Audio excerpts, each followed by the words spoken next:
From VOA Learning English, this is the Science Report. What happened to Malaysian Airlines Flight 370 almost 2 years ago is still a mystery. The passenger plane was traveling from Kuala Lumpur, Malaysia, to Beijing, China. The flight disappeared over the Indian Ocean. The plane held 239 people, and all are thought to have died. Experts are still looking for wreckage from the missing Boeing 777 plane. Experts think the Malaysian Airlines plane crashed in very deep waters. An American company, Phoenix International, specializes in underwater searches. It is helping to examine the waters off the western coast of Australia. The company examines large areas of the ocean floor. Parts of the Indian Ocean in the area are 6,000 meters deep. The ocean floor is not easy to explore. An Australian search report said that underwater mountains, deep holes, and very tall, sharp rocks make searching difficult. An underwater search device crashed into a tall mud volcano in January. Its rope split and the device sunk to the ocean floor. But wreckage from 2 ships has been found. Photographs taken underwater found a ship made of steel or iron from the 19th century. Wreckage from another ship was located in May. The only wreckage of Flight 370 found so far was a piece of the plane that washed up on Reunion Island in 2015. Reunion Island is in the western Indian Ocean near Madagascar. The search area is now limited to 60,000 square kilometers near Australia. Investigators say they will end all search efforts in June. For VOA Learning English, I'm Jonathan Evans.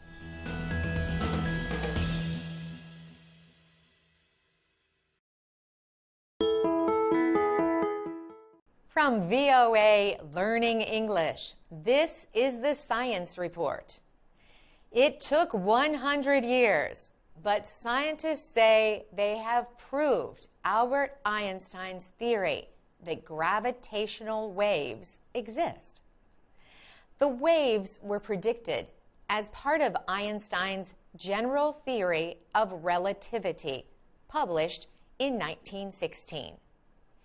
The idea is that there are waves in space caused by energetic and violent events. These waves shrink and stretch the space-time of the universe.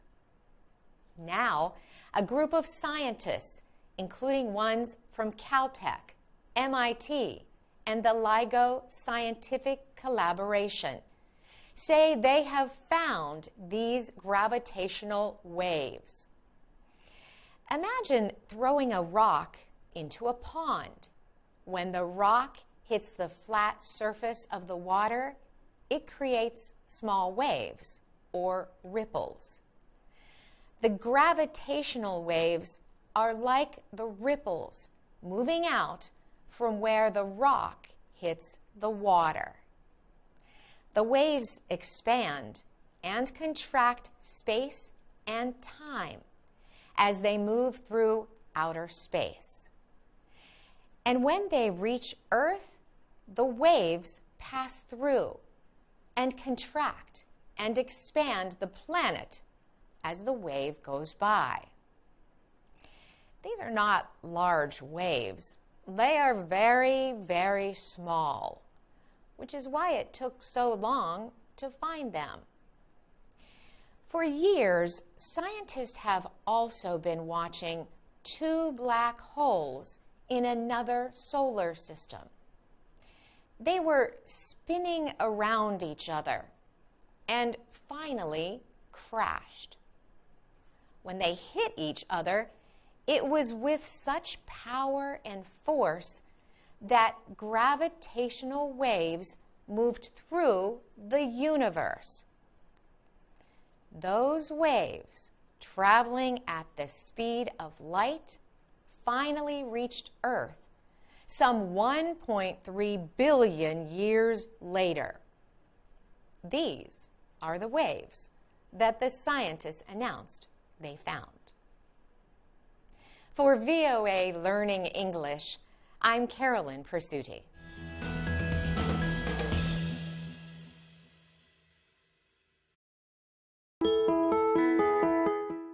From VOA Learning English, this is the Science Report.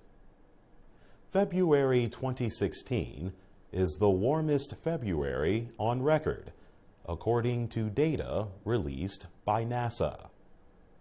Worldwide surface temperatures were 1.35 degrees Celsius warmer than average. That broke the record set in January, which was 1.15 degrees Celsius above average. Monthly temperatures were compared in the base years between 1951 and 1980. Some climate scientists were surprised by the extent of the warming. Jeff Masters and Bob Hansen from the website wonderground.com say the findings are a true shocker. They say it is another reminder of the continuing rise in the world's temperature resulting from human-produced greenhouse gases. Greenhouse gases trap heat in the Earth's atmosphere. They are gases like carbon dioxide, methane, and water vapor. Climate expert Paul Knappenberger says the weather event El Niño is also to blame for this year's high temperatures. El Niño is the result of a band of warm water in the tropical Pacific Ocean. When the heat from that water is released, the Earth's temperature goes up. Knappenberger says the combination of greenhouse gases and the El Niño causes a slow rise in the Earth's overall temperature as short-term rises and falls take place. He adds that after an El Niño, there are often La Niña events. He said this can lead to cooler than normal weather conditions. El Niño and La Niña can shift back and forth every 2 to 7 years, causing extreme weather. For VOA Learning English, I'm Jonathan Evans.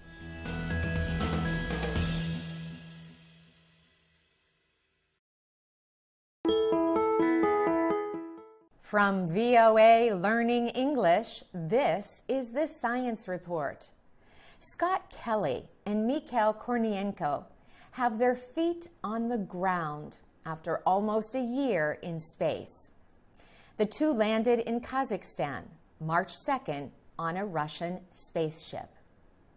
Kelly and Kornienko spent 340 days in space. They lived on the International Space Station, or ISS, for longer than anyone else. Now, Kelly also holds the record for the longest time an American has spent in space, 520 days. After landing, The two men were put in special chairs until they got used to Earth's gravity. Kelly spoke about the difficulties of living on the ISS for a year. He says it was a severe environment with only a small personal space. He says the toughest part for him was being away from loved ones. Kelly and Kornienko performed scientific experiments on the ISS, including growing flowers and vegetables. NASA hopes the studies will help guide its Journey to Mars program.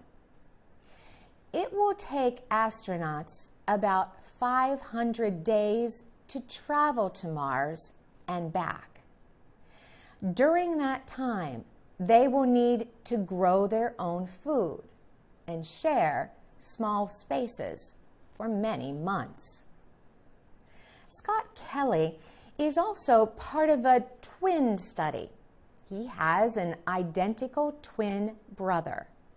Mark Kelly is a former astronaut. During the past year, NASA has been testing the brothers. NASA researchers are studying how time in space changes the way a body ages.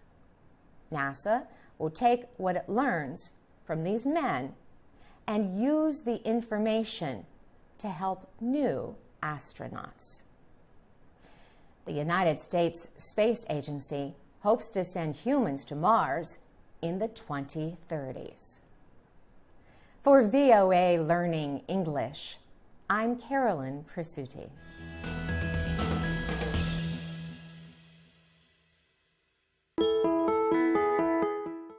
From VOA Learning English, this is the Science Report. American and European scientists have new equipment to watch the world's oceans.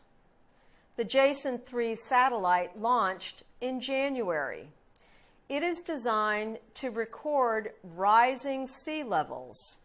Scientists say satellite information recorded over the last 20 years shows sea levels rising fast.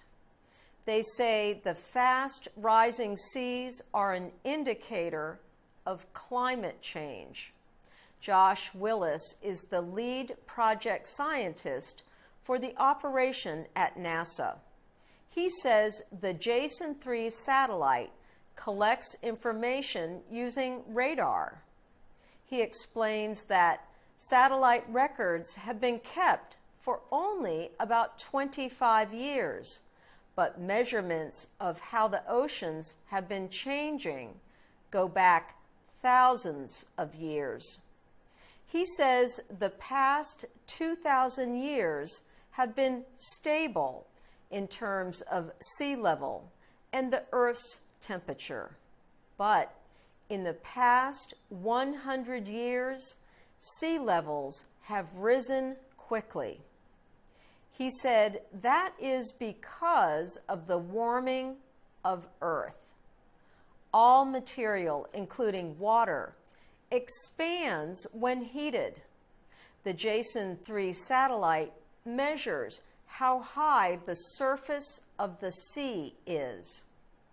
This permits scientists to estimate how much extra heat is stored in the ocean.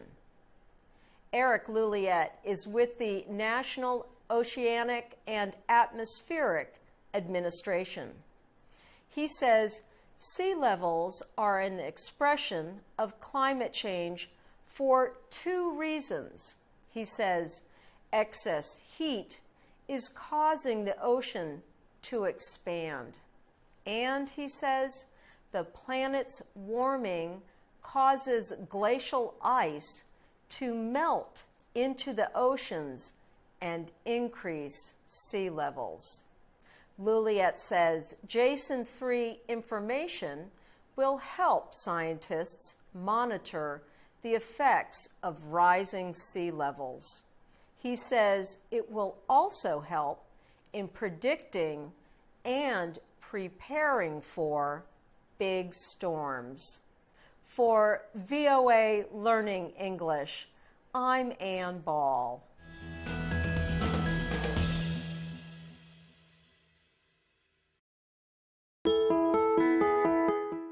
From VOA Learning English, this is the Technology Report.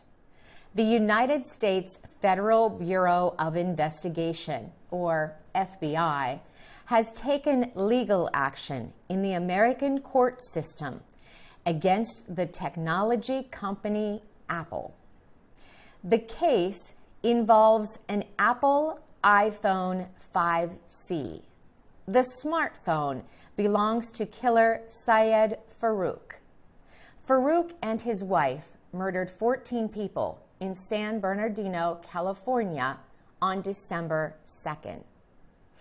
They were killed in a gun battle with police later the same day. Investigators found an iPhone Farook used. Farook was employed by the San Bernardino County Department of Public Health. They own Farook's iPhone 5C. The Public Health Department gave the FBI permission to collect information from the phone for their investigation. But the phone is locked with a secret password. The phone has a built-in tool that will remove all its information if the password is not correct after trying 10 times. Last month, a judge in Riverside, California, ordered Apple to create software to unlock the phone. The judge's order was supported by the FBI. Apple CEO Tim Cook claims the order violates Apple consumers' privacy rights and sets a bad example. He says it could take away the freedoms and liberty that government is meant to protect. Cook considers the software too dangerous to create.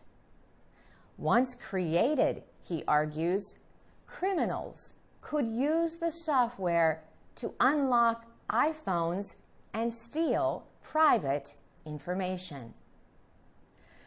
This case may be argued for many months and years to come.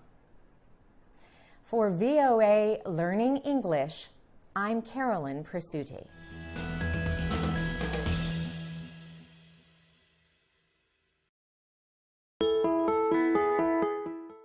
From VOA Learning English, this is the Technology Report. A new report says businesses around the world are not keeping up with new and tricky methods of computer crime. The international technology company Cisco Systems released the report. It said businesses are trying to prevent computer system security breaks using old technology and policies. The report describes big mistakes businesses have made in trying to stop computer attacks. Cisco examined 115,000 devices. It says almost all of them had security weaknesses in their software. Jason Brevnick is a top engineer at Cisco Systems. He told VOA that computer criminals will attack systems owned by a company or an individual. He said criminals will work together to target a computer system and steal information. Brevnick said companies are starting to guard their computer systems continuously. This helps them identify and quickly answer attacks. He said many companies do not discover attacks until 100 days or more after they happen. However, Brevnik said new programs are able to identify attacks within hours. Tara Sinclair is with the jobs listing website Indeed.com. She says computer attacks have caused a large increase in the need for computer security experts. The company Symantec is the largest seller of security software in the world. It says the number of people needed for computer security jobs will grow to 1.5 million by 2019. Cisco's Jason Brevnik told VOA that universities are training students for the growing computer security market. For VOA Learning English, I'm Ann Ball.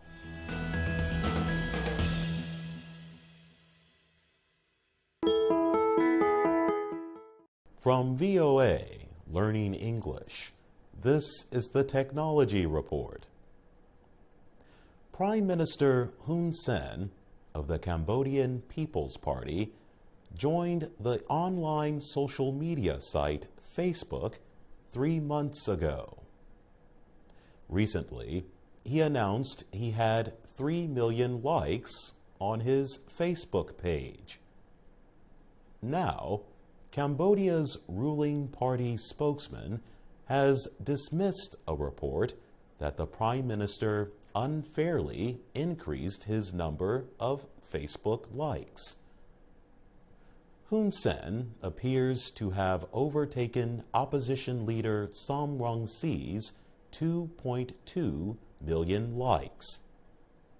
Raisy, head of the Cambodian National Rescue Party, has been on Facebook for at least 5 years. A report released by the Phnom Penh Post newspaper said that only about 20% of Hun Sen's likes were Cambodia-based users. Many of the likes came from people outside the country. The report raised the question that the Prime Minister might have been buying his support on the site. Nghe is head of the Internet Technology Department at an online rights advocacy group. He explains that Facebook users can pay money to advertise their Facebook page, a method known as boosting.